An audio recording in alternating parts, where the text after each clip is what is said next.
It's a gorgeous day. So, let's go for a quick ride to Lake Mission Viejo, where I'm going to smoke a cigar.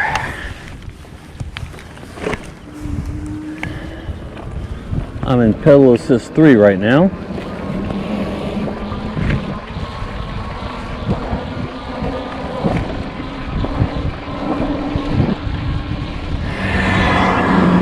So the way I normally ride, it's going to be pretty much pedal assist 2 and 3, like I mentioned the other day.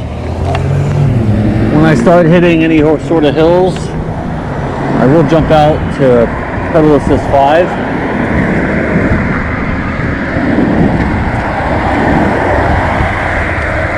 I rarely use throttle unless I'm super tired, then I'll just use throttle to get up the major hills, but for the most part it's just pedal assist. Alright, I'm going to pause the video until I get to this. The next street I'm going to hit is a major uphill climb, and I'll show you just how hilly this area is.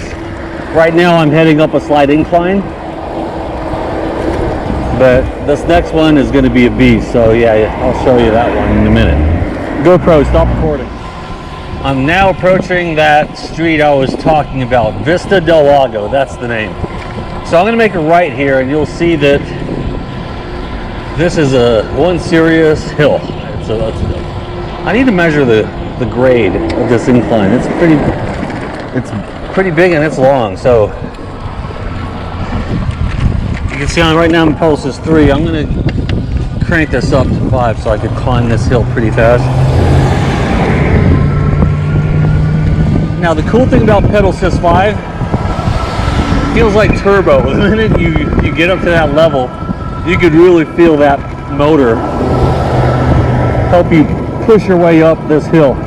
Now remember, this is a torque sensor, so the more effort I put into pedaling, the more assist I get from the motor. It's pretty cool.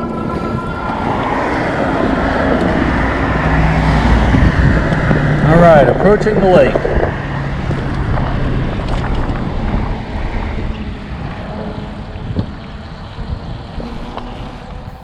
This lake is only about 1.5 miles away from my home, and I'd not taken my bike here yet, so today's the day. All right, to smoke a stogie by the lake.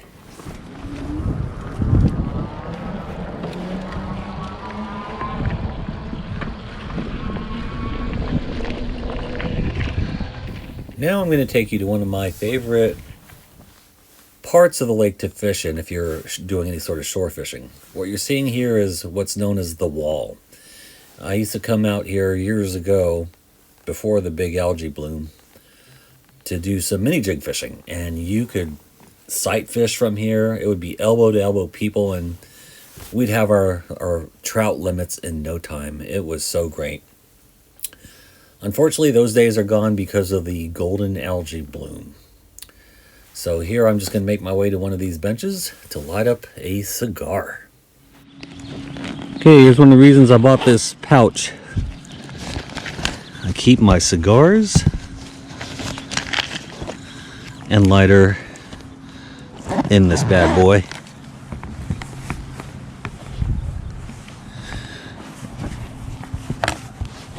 Okay, so today I'll be smoking a Rocky Patel 20th anniversary cigar.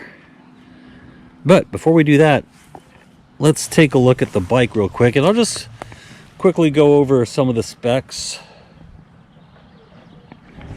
just as a quick review. All right, so first of all, that motor is a 750 watt motor.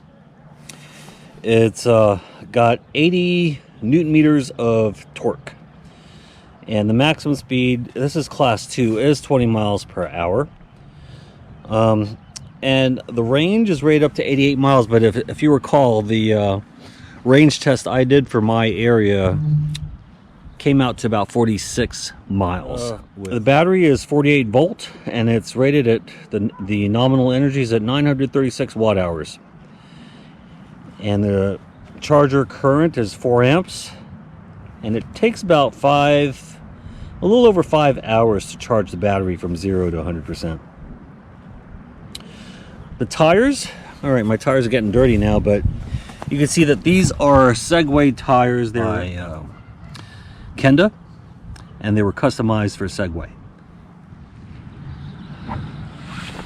Let's take a look at the brakes. These are Tektro hydraulic brakes, 180 millimeter rotors, and they are 2-piston. But these are the brakes, front and rear, hydraulics. Let's go back to the other side real quick. I forgot to show you that the derailleur, this is a Shimano Altus. It's an 8-speed, it's got 8 gears, which works great out here. I don't need any more than that, and it's really will suffice for the terrain that we're in. Now, we talked about the front suspension. This is a full suspension bike, and you can see back here is that rear suspension. Now, you can see it's just a coil. It's not an air suspension, so it's not adjustable, at least not from what I could find. I've looked all over. I can't find the adjustments. And this works great for large bumps or major dips, or like when when you go off-road. It works well for the big stuff, but it's pretty stiff, which is why I invested in this Thud Buster seat post suspension system.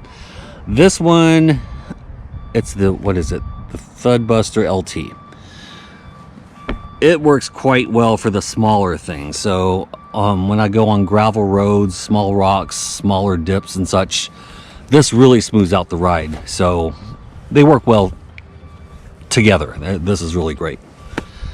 This is where the battery is housed, and if you look here on the side, I have a key that will pop this lid off, and I could pull the battery out and charge it. I could charge it that way, or I could charge it through this port here on the bike itself. So if I wanted to charge the battery inside the bike, while it's inside the bike, I can use this port here. But I also have the option of taking the battery out. Now, I recommend that you do that if you're not planning to ride for a while. If you're gonna leave the bike unattended for a few months or even a few weeks, I would take the battery out. And especially if you're keeping it like in a garage or someplace where the temperature is not regulated well, and you're going to leave it out there for an extended period of time, take the battery out and keep it charged between 50 to 70%. That's the recommendation. And it's really easy to pop this out. It's kind of nice that it's in this top tube here. I see a lot of them on the bottom. They'll drop out from the bottom. But this works really well. You just take it right out at the top.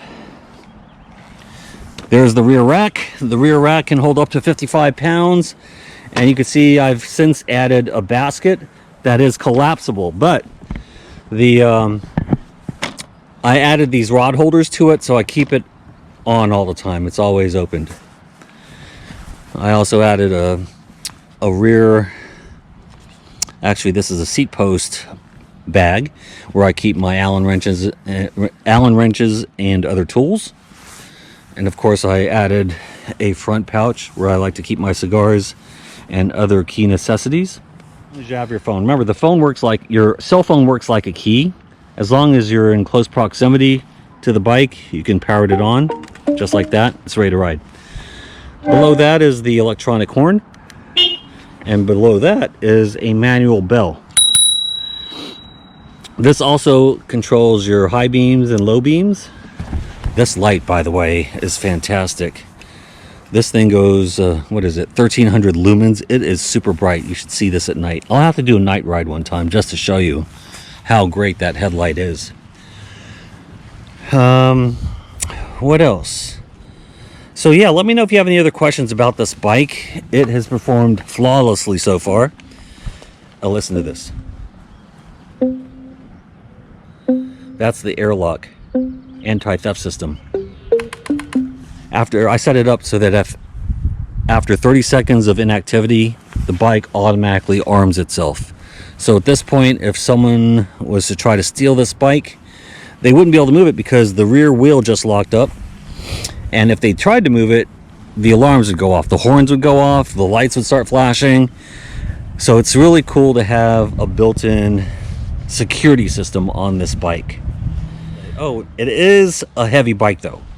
At 92.5 pounds, it's one of the heavier bikes out there, which is why if someone tries to steal it while it's in airlock mode, while it's armed, it's going to be difficult to do. Let me see how heavy this is. Hold on a second.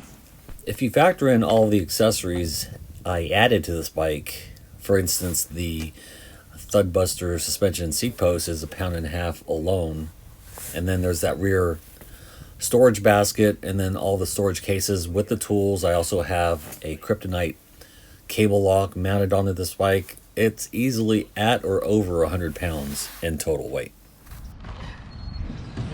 All right, so working my way to the right side of the cockpit, you'll see that this is the throttle. It is a thumb throttle. And then here are the shifters. It is a thumb and trigger shifter. So this lets you downshift, and this will bring you up into the higher gears. And you can see that there are a total of 8 gears on this bike. All right, let's turn on this. All right, there we go. It's the back of my helmet, because we are losing light pretty quickly now.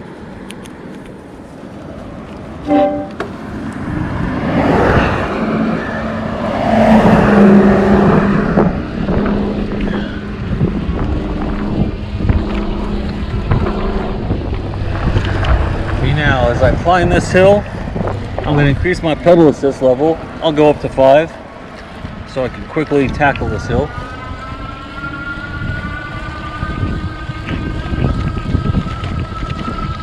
Again, everything's controlled with the scroll wheel.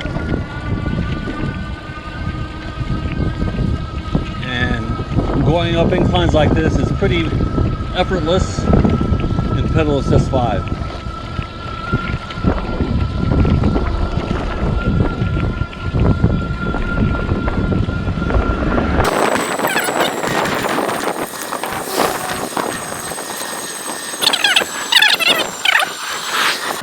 Approaching the apex.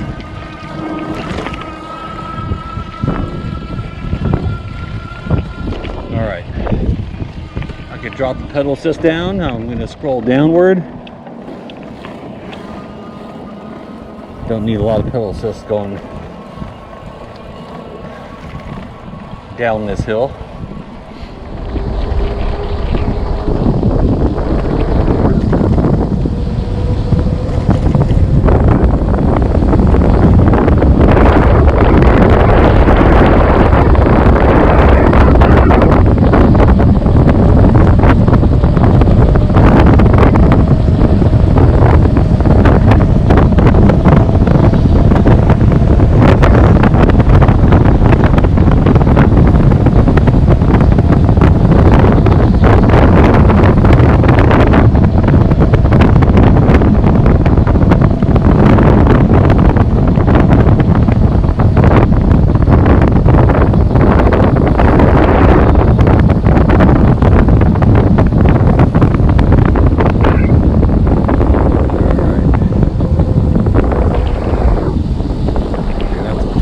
Here.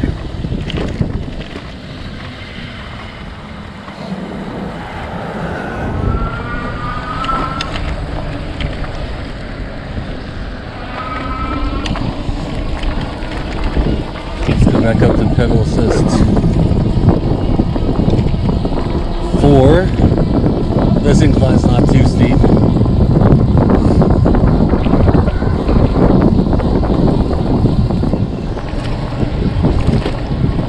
Really starting to lose light now. So that concludes my bike ride to Lake Mission Viejo. Now I'd like to share with you a few key specifications of this bike on screen. This is for the Segway Xafari e-bike, and yeah, you could read through all that. I'm not going to read it to you, but if you do have any questions, feel free to comment below, and if you're new to my channel, please consider subscribing. And if you would, give this video a thumbs up. Thank you.